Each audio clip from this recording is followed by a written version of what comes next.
پیر صاحب اپنے ایک مرید کے گھر پہنچے جو نوجوان لڑکوں اور لڑکیوں کے رشتے کرواتا تھا۔ جیسے ہی پیر صاحب وہاں پہنچے تو ان کا مرید انہیں دیکھ کر بہت خوش ہوا اور ان کی خوب آؤ بھگت کی اور ان سے دریافت کیا کہ پیر صاحب آج آپ میرے غریب خانے پر کیسے تشریف لائے؟ پیر صاحب بولے کہ اکبر تم میرے بہت ہی اچھے مرید ہو اور مجھے تم پر پورا اعتماد ہے، اس لیے میں تمہارے پاس اپنی بیٹی کے رشتے کے لیے بات کرنے آیا ہوں کہ اگر تمہاری نظر میں کوئی اچھا رشتہ ہے تو مجھے فوراً بتاؤ۔ مرید فوراً بولا کہ پیر صاحب میرے لیے یہ بہت ہی اعزاز کی بات ہے کہ آپ نے مجھ پر بھروسہ کیا، میری نظر میں بہت ہی اچھے رشتے ہیں، میں ابھی انہیں آپ سے ملواتا ہوں۔ تھوڑی دیر بعد اس نے ایک نوجوان کو پیر صاحب کے سامنے پیش کیا اور بتایا کہ پیر صاحب یہ ہمارے گاؤں کے سب سے بڑے زمیندار کے اکلوتے بیٹے ہیں اور بہت ہی شریف اور سمجھدار نوجوان ہیں۔ پیر صاحب نے اس نوجوان سے پوچھا کہ بیٹا تم کام کیا کرتے ہو؟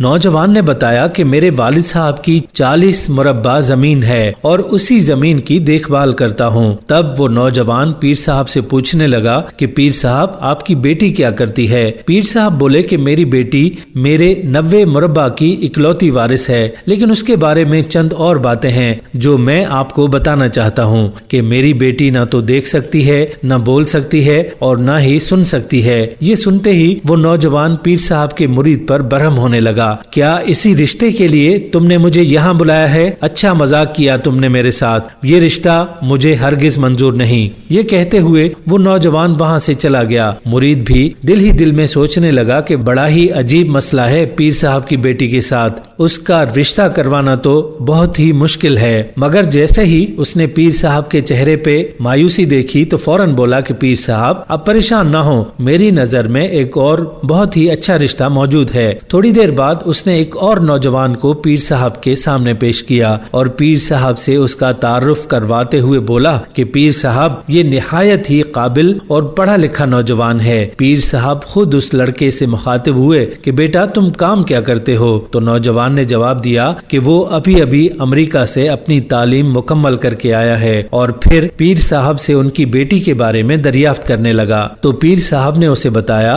کہ میری بیٹی کو مال و دولت کی کوئی کمی نہیں، وہ اکلوتی 90 مربع کی وارث ہے، مگر صرف ایک پریشانی ہے کہ وہ نہ تو دیکھ سکتی ہے، نہ کچھ سن سکتی ہے اور نہ ہی کچھ بول سکتی ہے۔ یہ سنتے ہی وہ نوجوان بھی غصہ ہوتے ہوئے وہاں سے چلا گیا کہ ایسے رشتے کے لیے مجھے یہاں بلایا، فضول میں میرا ٹائم ضائع کر دیا۔ اب تو مرید بھی پریشان ہو گیا اور پیر صاحب سے بولا کہ پیر صاحب ابھی صرف ایک رشتہ باقی ہے، وہ لڑکا تو بہت ہی اچھا ہے مگر مالی حیثیت کے لحاظ سے اس کا آپ سے جوڑ نہیں بنتا۔ پیر صاحب نے کہا کہ اسے بلاؤ، اس سے بھی مل لیتے ہیں۔ جیسے ہی وہ لڑکا وہاں آیا تو مرید نے بتایا کہ یہ لڑکا نہایت ہی خوش اخلاق اور باادب ہے، مگر چونکہ یہ یتیم ہے اور بہت ہی غریب ہے تو کوئی بھی اپنی بیٹی کا رشتہ اس سے نہیں کرنا چاہتا۔ پیر صاحب اس لڑکے سے مخاطب ہوئے کہ بیٹا مجھے اس بات سے کوئی سروکار نہیں کہ تم کتنا پیسہ کماتے ہو، کیونکہ میری بیٹی 90 مربع کی اکلوتی مالک ہے، اس لیے